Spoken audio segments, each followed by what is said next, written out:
Why you beefing with Ye? Say again? Say, why you beefing with Ye? Why am I beefing with Ye?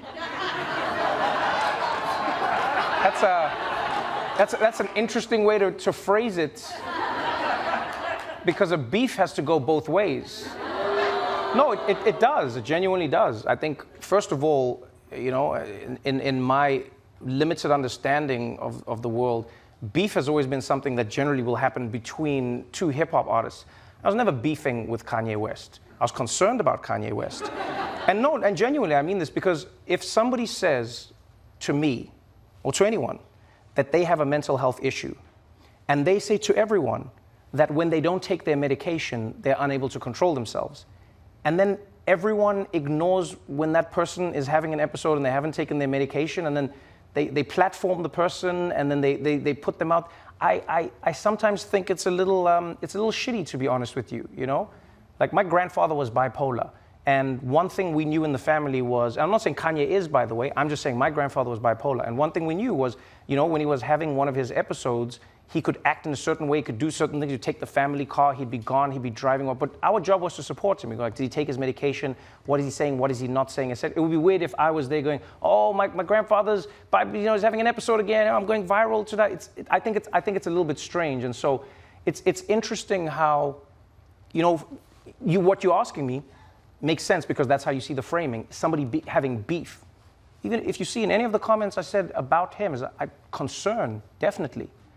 I grew up loving Kanye West. There are a few hip-hop artists who have shaped how I see music, the punchlines that he had in every single song. It was like listening to comedy, the sketches that he had. He loved stand-up comedy. Do you know what I mean? His mom, you know, his mom's influence on him, his influence on hip-hop culture, his influence on fashion, how he changed the paradigm. I grew up loving this man. I still love him despite the shit that he talks. And so for me, it's not a beef. But one thing I'll tell you is when I grew up in South Africa, one thing I loved was you grew up in a space where people would say, Bazokutshela, we're going to tell you to your face. You know what I mean? We're not going to sit by and see you doing something and just act like, oh no, we didn't see it. I sometimes feel like Americans enjoy doing that. They see it, and then something really bad happens and they're like, I wish we had spoken about it. I wish someone had said something. Yeah, I'm like, no. So for me, you know, I think there are elements of Ye where he knows when he's being an asshole, and he's admitted this. He knows when he's pushing the envelope and he's trying to say, but there are moments where I go, people, what is happening here?